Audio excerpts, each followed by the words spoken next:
I've started playing Arranger on my phone.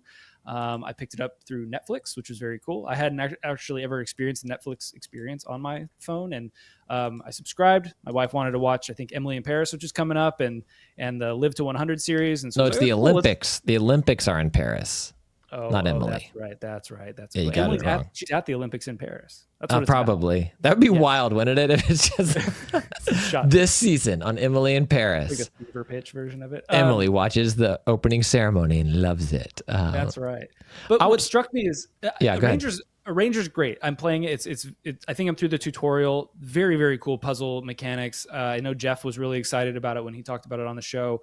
I think I hate slide puzzles. I think a lot of people do, but what makes this bearable is you have a mechanic where you can slide off an edge of the puzzle and flip back to the other side of it. And I think that gives you more flexibility about how you solve some of these puzzles. And so if you are not a fan of slide puzzles, I would strongly encourage you to check out Arranger and have it check yourself on that, I think, for a second. But what I found really cool about this experience was not necessarily Arranger, but I was immediately, when I opened up that Netflix app and tapped Arranger, first, while it was loading, I had a thought of like, this kind of feels like Blockbuster. Like, I'm in an app and I see all these movies and TV shows and all these games. And I was like, where have I had that experience before? Oh, that was Blockbuster in the 90s, right? I would go in with my parents and you have both of these mediums that you could indulge in.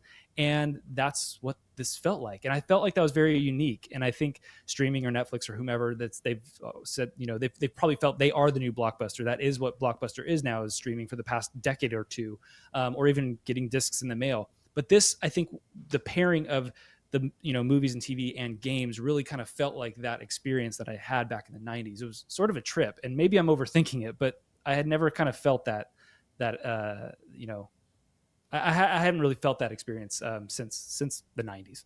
While you were waiting for Arranger, a role puzzling adventure, it's a full name. While you were waiting for it to download on your phone, did you have to wait in line, buy all the candy and popcorn before you could play it? Give you that true, authentic Blockbuster experience? No, but I did walk over to my pantry and I started. Yes.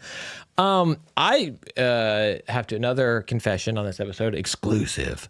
I didn't know this was on Netflix. And I think that's a shame, not on me. No, why would it be my fault? A shame on Netflix. There are a lot of great games that are Netflix games. Shredder's Revenge is one of them. Into the Breach, I think, is one of them. Oxenfree 1 and 2, I think, are both there. And this is a game that I know Jeff was super excited about. And I think it probably works really well on the phone. Are you playing with a controller, Kyle, or you're just touching away? No, I'm swiping away. So I was sitting there, and yes, to your point, I launched the app and immediately saw Ranger, very, very prominent right when I launched it. And I was kind of shocked because I'd been hearing great things about this game, and lo and behold, there it is for quote unquote free for me to start playing. And so I did. And yes, the mechanic of your character slides back and forth, up and down, and really that's just swiping your finger back and forth. Now, I wish it were portrait mode? Yes. That way I could play with my thumb. Yes.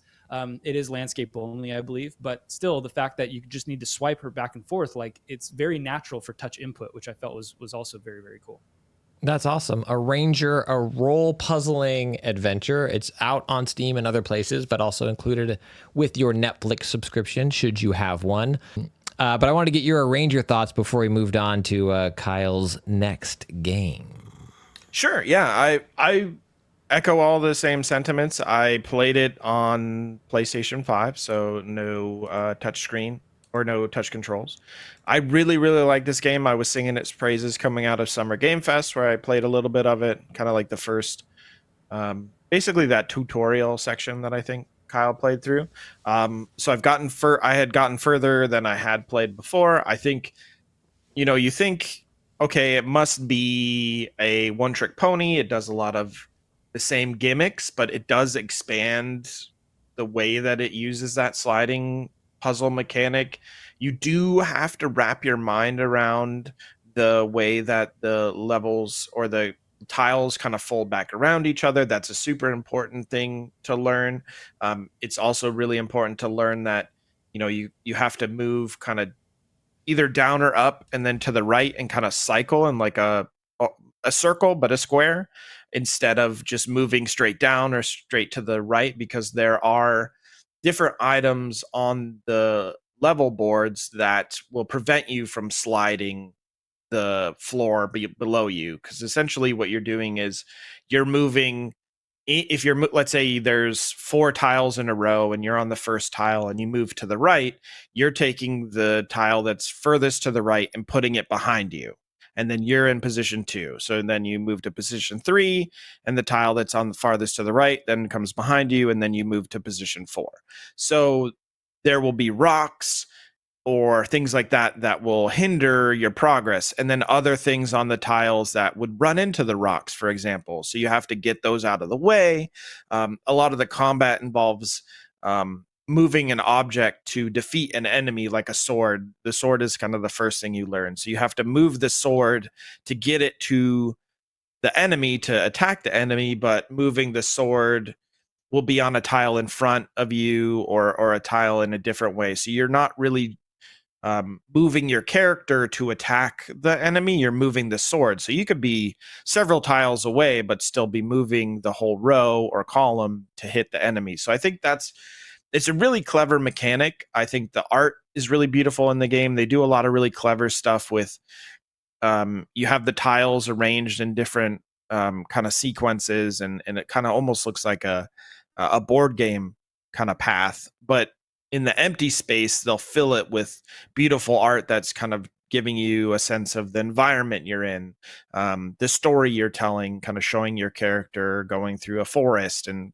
different things like that. It's a really, really well made game. I definitely think that there are elements about the puzzle, the sliding puzzle, that some people just will not gel with. But if you do like